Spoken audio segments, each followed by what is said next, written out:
ಆ ಮನೇಲಿ ಹೇಗಾಗಿತ್ತು, ನೀವ್ ಒಬ್ರೇ ಒಂದಾಗಿದ್ರಿ, ಒಂದಿದ್ರಲ್ಲಿ ಎಲ್ರು ಒಂದಾಗಿದ್ರು, ಅದನ್ನ ಹೆಂಗ್ ತಡ್ಕೊಂಡಿದ್ರಿ ನೀವು? ಅಮ್ಮ ಡೇಸ್ಗಳು ನಿಜ ಹೇಳ್ತೀನಲ್ಲ, ಮೇ ಬಿ ಅಲ್ಲೇ ಎಲ್ಲಾ ಜನರು ಮಿಸ್ಟೇಕ್ ಮಾಡ್ಕೊಂಡಿದ್ದು. ನಾನು ಒಂದ್ ಕಡೆ ಆಗಿದ್ದೆ, ಅಶ್ವಿನಿ ಅವ್ರು ಒಂದ್ ಕಡೆ ಆಗಿದ್ದೆ. ಯಾಕಂದ್ರೆ ಅಶ್ವಿನಿ ಅವ್ರ ಜಾನ್ವಿ ಅವ್ರ ಫ್ರೆಂಡ್ಶಿಪ್ ಇದ್ದಿದ್ರೆ ಮೇ ಬಿ ನಿಮ್ಗದು ಕಾಣಿಸ್ತಾ ಇರ್ಲಿಲ್ಲ ನಮ್ಮಿಬ್ರದ್ದು. So we were sitting alone. ನಾನೊಂದ್ ಸೋಫಾ ಕಾರ್ನರ್ ಅಲ್ಲಿ ಕುತ್ಕೊಂಡ್ರೆ, ಇವ್ರೊಂದ್ ಸೋಫಾ ಕಾರ್ನರ್ ಅಲ್ಲಿ ಕುತ್ಕೊಂಡ್ರು, ಇಡೀ ಮನೆ ಒಂದ್ ಕಡೆ ಕೂತಿರ್ತು, ಮಾತಾಡ್ತಾ ಇತ್ತು.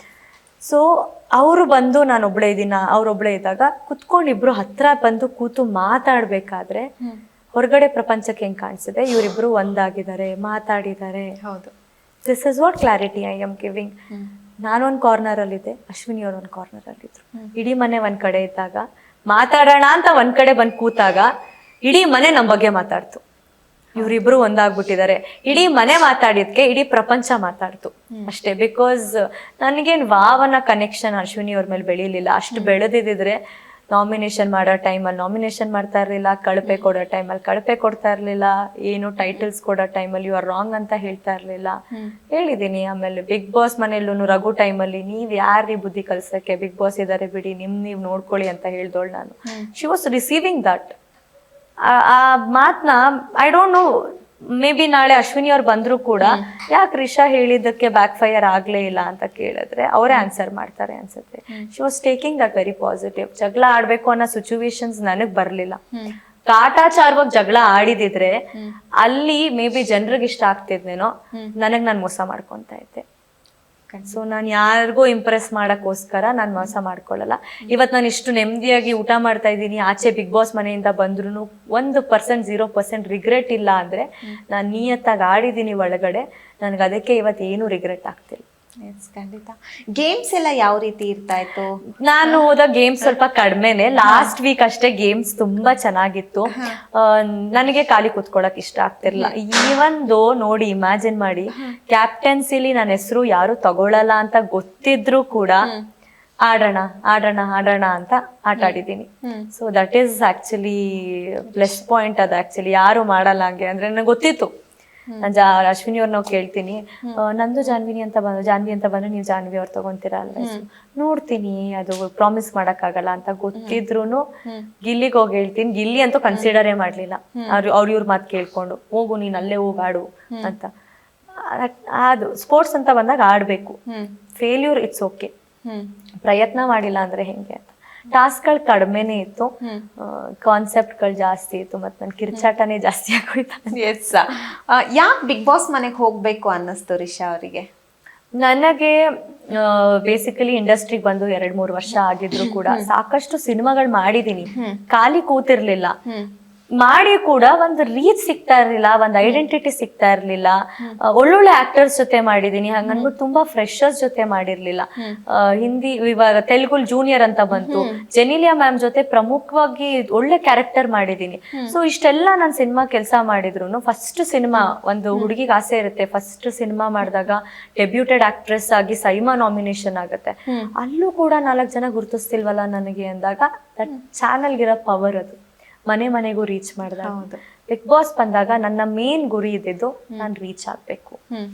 ಸೊ ಆ ರೀಚ್ ನನಗೆ ಸಿಕ್ಕಿದೆ. ಅದ್ರ ಮೇಲೂ ನನಗೆ ಇನ್ನೇನು ಬೇಕು ಹೇಳಿ?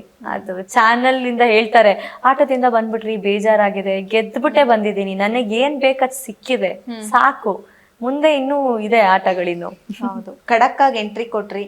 ಎಷ್ಟೋ ಜನಕ್ಕೆ ಇನ್ನೊಂದಷ್ಟು ದಿನ ಇರ್ತೀರಾ ಅನ್ನುವಂತಹ ನಂಬಿಕೆ ಇತ್ತು. ಒಂದಷ್ಟು ಜನ ನಿಮ್ಮ ಅಭಿಮಾನಿಗಳಿಗೆ ನಿರಾಸೆ ಉಂಟಾಗಿದೆ, ಏನ್ ಹೇಳ್ತೀರಾ ಅಂತ?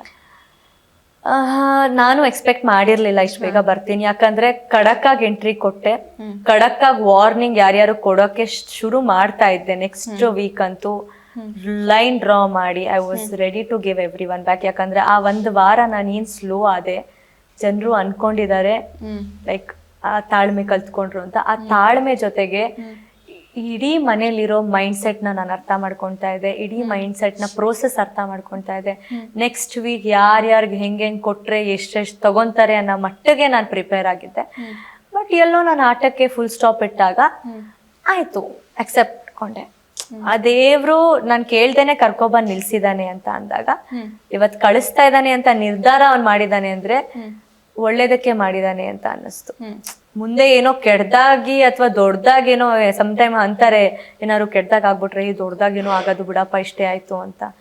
ಅದು ಅವ್ನಿಗೇನೋ ಮುಂದಿನ ಸೂಚನೆ ಇತ್ತೇನೋ, ಬೇಡ ಈ ಹುಡುಗಿಗೆ ಏನಾರು ಸಾಕು, ಅವ್ನು ನಿರ್ಧಾರ ಮಾಡಿದಾನೆ ದೇವ್ರು ಅಂದ್ಮೇಲೆ ಅಲ್ಲಿ ಏನೇ ಡಿಸಿಷನ್ ಇದ್ರು ಆರಾಮಾಗಿ ಸ್ವೀಕರಿಸ್ದೆ. ಒಂದು ಚೂರು ಅಳು ಬರ್ಲಿಲ್ಲ, ಒಂದು ಚೂರು ಕಣ್ಣೀರ್ ಹಾಕ್ಲಿಲ್ಲ. ಬೇರೆ ಟೈಮಲ್ಲಿ ಎಷ್ಟು ಎಮೋಷ್ನಲ್ ಆದ ರಿಷಾ ಹೊರಗಡೆ ಬರೋ ಟೈಮಲ್ಲಿ ಹತ್ಲಿಲ್ಲ. ಯಾಕೆ ಅಂದ್ರೆ ನನ್ನ ಸೆಲ್ಫ್ ರೆಸ್ಪೆಕ್ಟ್ಗೆ 1% ಕೂಡ ಹರ್ಟ್ ಆಗಬಾರ್ದು ಅನ್ನೋದು ನನಗಿತ್ತು. ನಾನು ಆಡಿದೀನಿ ಅಂತ ನಂಬಿಕೆ ನನಗಿತ್ತು. ಹೋಗ್ಬೇಕಾದ್ರೆ ನಕ್ಕೊಂಡೇ ಹೋಗು ಅಂತ ಬಂದಿದ್ದೀನಿ. ಎಸ್, ಬಟ್ ಹೋಗಿದ್ ನೆಕ್ಸ್ಟ್ ವೀಕೆ ಒಂದು ಗೇಮ್ ಇರುತ್ತೆ, ಚಂದ್ರಪ್ರಭಾ ಮತ್ತೆ ಗಿಲ್ಲಿ ಅವ್ರ ಜೊತೆ ಎಲ್ಲ ನೀವು ಇರ್ತೀರಾ. ಅದಾದ ನಂತರ ಒಂದು ನೆಕ್ಸ್ಟ್ ವೀಕಲ್ಲಿ ಸುದೀಪ್ ಸರ್ ಒಂದು ವಿಟಿ ಬಿಡ್ತಾರೆ. ಅದಾದ್ಮೇಲೆ ಮನೆ ಒಳಗೇನೆ ಜಾನ್ವಿ ಅವರು ಒಂದಷ್ಟು ಮಾತುಗಳನ್ನ ಆಡ್ತಾರೆ ನಿಮ್ಮ ಮತ್ತೆ ಚಂದ್ರಪ್ರಭಾ ಅವ್ರ ಮೇಲೆ. ಅದನ್ನೆಲ್ಲ ಕೇಳಿಸ್ಕೊಂಡಾಗ ಹೆಂಗಾಗಿತ್ತು ನಿಮ್ಗೆ? ನನಗೆ ಏನು 0% ರಿಗ್ರೆಟ್ ಅಪ್ಪ. ಯಾಕಂದ್ರೆ ಇವಾಗ ಬಿಗ್ ಬಾಸ್ ಮನೆಯಿಂದ ಆಚೆ ಬಂದ್ಬಿಟ್ಟಿದೀನಿ.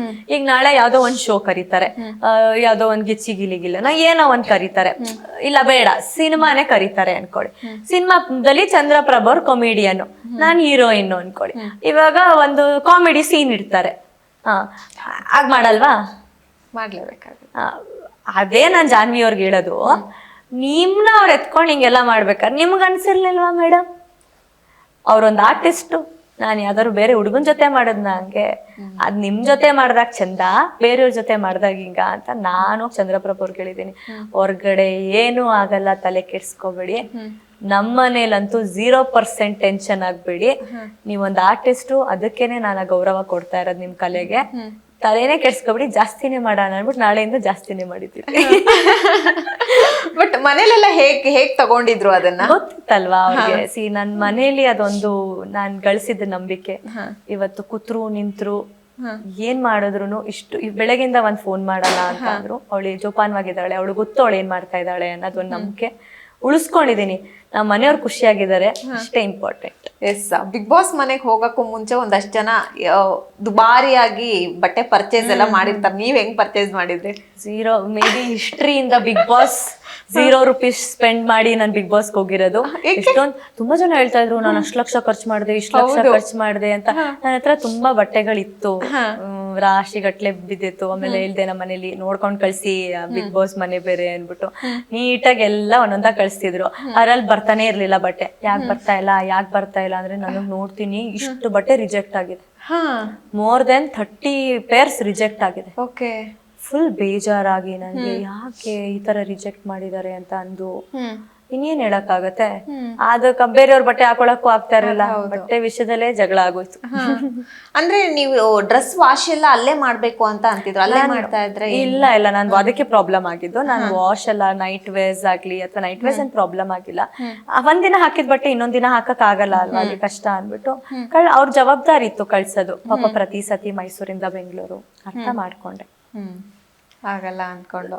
ಓಕೆ, ಊಟದ ವಿಷಯದಲ್ಲೆಲ್ಲ ಹೇಗೆ?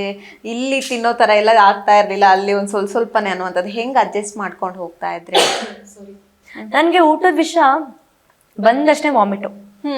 ಮನೆಯಿಂದ ಆಚೆ ಬಂದಷ್ಟೇ ಡಿನ್ನರ್ ಮಾಡಿದೆ, ವಾಮಿಟ್ ಮಾಡಿದೆ. ಅಷ್ಟು ಗ್ಯಾಸ್ಟ್ರಿಕ್ ಆಗಿತ್ತು, ಸಿವಿಯರ್ ಗ್ಯಾಸ್ಟ್ರಿಕ್. 2 ಟೈಮ್ ಊಟ.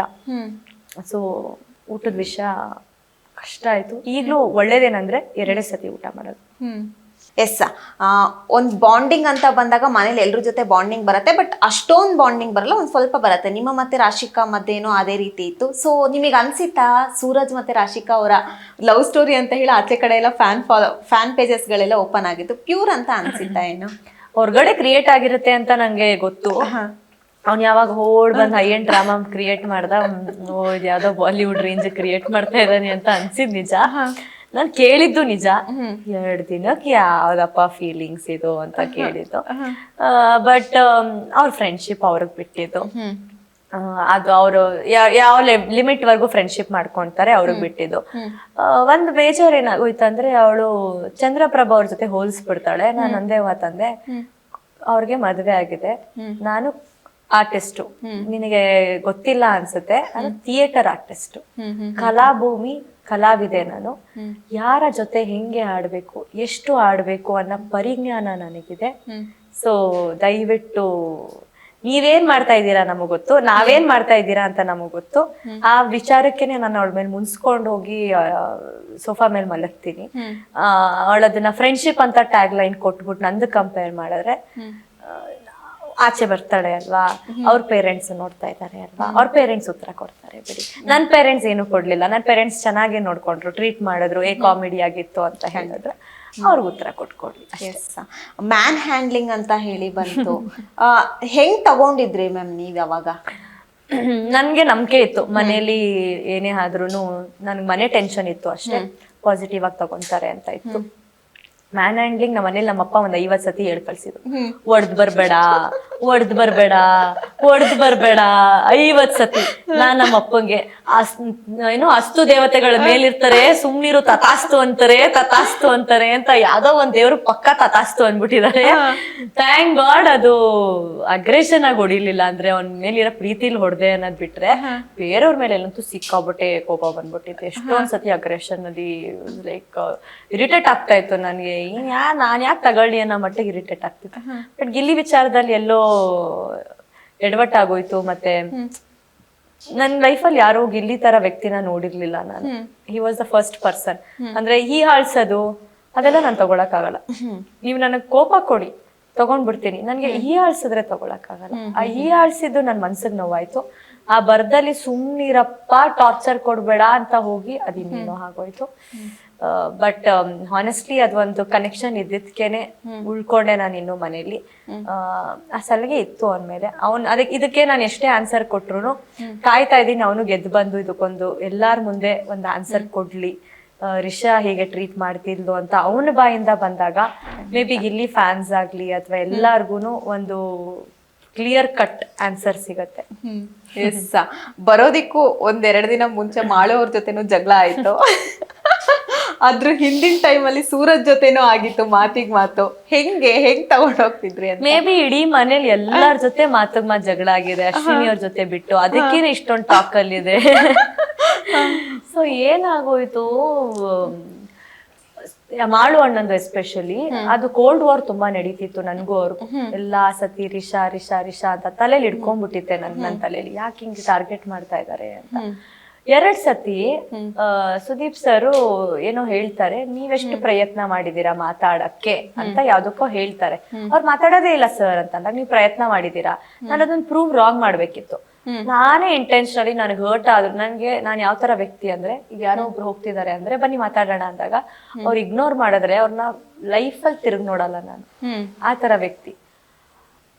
ಅಂತದ್ರಲ್ಲೂ ಹಲ್ ಕಚ್ಕೊಂಡು ಆಯ್ತು ಇನ್ನೊಂದ್ಸತಿ ನೋಡೋಣ ಇರು ಅನ್ಕೊಂಡು 2 ಸತಿ ಪ್ರಯತ್ನ ಮಾಡಿರ್ತೀನಿ. ಬನ್ನಿ ಕುತ್ಕೊಂಡು ಮಾತಾಡೋಣ, ನಿಮ್ದು ಹೇಳಿ ಹಳೆ ಸ್ಟೋರಿಗಳು. ಅವ್ರು ಜೈಲಲ್ಲಿ ಇದ್ದಾಗ್ಲೂ ಹೋಗಿ ಪ್ರಯತ್ನ ಮಾಡಿದೀನಿ ಮಾತಾಡೋದು. ಒಂಥರ ಡೋಂಟ್ ಕೇರ್ ಆಟಿಟ್ಯೂಡ್. ನನ್ ಜೊತೆ ಯಾಕೆ, ನಾನ್ ನೋಡೋಷ್ಟು ನೋಡ್ದೆ ಬರೀ ಒಂದ್ ಸ್ಮೈಲ್ ಮಾಡಿ ಅನ್ನೋದಕ್ಕೆ ಉರ್ದ್ ಬೀಳ್ಬಿಡದ.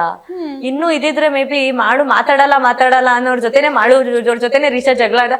ಅವ್ರು ರಿಯಲಿ ಇಷ್ಟೊಂದು ಮಾತಾಡ್ತಾರೆ ನೋಡಿ. ಇಷ್ಟಿದೆ ಹೆಣ್ಮಕ್ಳ ಬಗ್ಗೆ, ಎಸ್ಪೆಷಲಿ ಸ್ಟ್ರಾಂಗ್ ಆಗಿರೋ ಹೆಣ್ಮಕ್ಳನ್ನ ಅವ್ರ ತಗೊಳ್ಳೋದೇ ಇಲ್ಲ. ಅವ್ರಿಗೆ ಉಲ್ಟಾ ಮಾತಾಡೋರ್ ಆಗೋದೇ ಇಲ್ಲ. ಅವ್ರು ಕನ್ಸಿಡರೇ ಮಾಡ್ತಾ ಇರ್ಲಿಲ್ಲ.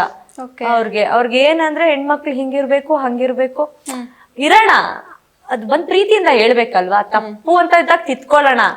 ಹಂಗನ್ಬಿಟ್ಟು ಈಗ ಜನರೇಷನ್ ಹೆಣ್ಮಕ್ಳೇ ಹಂಗಿರ್ಬಾರ್ದು ಅಂತ ಅಂದ್ರೆ ಅದೇನು ತಾನೇ ಈಕ್ವಾಲಿಟಿ ಅಂತ ಇರೋದು. ಹುಡುಗನ್ಗೆ ಎಷ್ಟು ರೈಟ್ಸ್ ಇದೆ, ಹುಡುಗಿಗೂ ಅಷ್ಟೇ ರೈಟ್ಸ್ ಇದೆ ಅಂತ ಈಕ್ವಾಲಿಟಿ ಬಂದಿರೋದು. ಅದು ಒಂದ್ ಏನೋ ಮೇ ಬಿ ನಾನ್ ಜೋರು ಅಂತ ಅವರು ದೂರ ಇಟ್ಬಿಟ್ರ ಅಥವಾ ಅದಕ್ಕೆ. ಬಟ್ ಅವ್ರು ಬಂದಿದ್ದ ಅಗ್ರೆಷನ್ ಇತ್ತಲ್ಲ ಲಾಸ್ಟ್ಗೆ, ವೆಯ್ಟ್ ಮಾಡ್ತಾ ಇದೆ ಗಿವ್ ಬ್ಯಾಕ್ ಮಾಡಕ್ಕೆ. ಬಟ್ ಫುಲ್ ಸ್ಟಾಪ್ ಆಗೋಯ್ತು. ಎಸ್, ಬಟ್ ಎಲ್ಲದನ್ನೂ ಹೋಲಿಕೆ ಪಡಿಸಿ ಏನ್ ಕಲ್ತ್ಕೊಂಡ್ರು ಬಿಗ್ ಬಾಸ್ ಮನೆಯಿಂದ? ಇಲ್ಲ ನಿಜ, ನಾನು ಅದನ್ನೇ ಬಿಗ್ ಬಾಸ್ ಕಪ್ಗಿಂತ ಇನ್ನೂ ನಮ್ಮಮ್ಮ ಅಂದ್ರೆ ಏನ್ 3 ವಾರ 4 ವಾರ ಡಿಸರ್ವಿಂಗ್ ಕ್ಯಾಂಡಿಡೇಟ್ ಆಚೆ ಬಂದಾಗ ಜನರು ಫೀಲ್ ಮಾಡ್ಕೊಳ್ಳೋದಕ್ಕೂ, ನಾನ್ ಡಿಸರ್ವಿಂಗ್ ಕ್ಯಾಂಡಿಡೇಟ್ ಆಚೆ ಬಂದಾಗ ಜನರು ಇವಳೇನು ಮಾಡ್ತಾ ಇರಲಿಲ್ಲ ಬಂದು ಬಿಡು ಅಂತ ಹೇಳೋದಕ್ಕೂ ತುಂಬಾ ವ್ಯತ್ಯಾಸ ಇದೆ.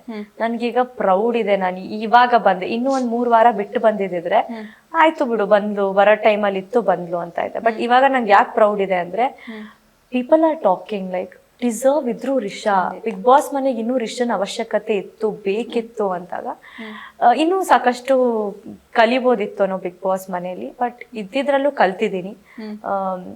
ತುಂಬಾ ಸಿಡ ಆದ್ರೆ ಇನ್ಸ್ಟೆಂಟ್ ಕೋಪ ಮಾಡ್ಕೊಂತಾ ಇದೆ. ಇವಾಗ ಅವಸರವೇ ಆಪಾತಕ್ಕೆ ಕಾರಣ ಅಂತೇನೋ ಅಂತಾರೆ, ಡೇಂಜರ್ ಅಂತ ಬೇಡ ಅಂದ್ಬಿಟ್ಟು ಇವಾಗ ಅಷ್ಟು ಕೋಪ ಮಾಡ್ಕೊಳ್ಳಲ್ಲ. ಅಂದ್ರೆ ಯಾರೋ ಒಬ್ರು ರಿಯಾಕ್ಟ್ ಮಾಡಿದ್ರೆ ಸ್ವಲ್ಪ ಬ್ರೈನ್ ಕೆಲಸ ಕೊಡ್ತಾ ಇದ್ದೀನಿ, ಯೋಚನೆ ಮಾಡಿ ರಿಯಾಕ್ಟ್ ಮಾಡೋಣ ಅಂತ. ಇನ್ಸ್ಟೆಂಟ್ ರಿಯಾಕ್ಟ್ ಬೇಡ, ಸ್ವಲ್ಪ ತಾಳ್ಮೆ ಕಲ್ತ್ಕೊಳ್ಳೋಣ. ಇವೆಲ್ಲ ಮೇ ಬಿ ಯಾರು ಕಲ್ಸಲ್ಲ, ಆ ಜಾಗಕ್ಕೆ ಹೋಗಿ ಬಂದು ಸಿಕ್ಕಿದ್ದು. ಎಸ್, ಖಂಡಿತ. ನಮ್ ಬಗ್ಗೆ 4 ಜನ ಒಳ್ಳೇದಂತೂ ಮಾತಾಡ್ಬೇಕು ಅಂತ ಅನ್ಸ್ಬಿಟ್ಟಿದೆ ಇವಾಗ ಮಾತಾಡ್ತಾರೆ.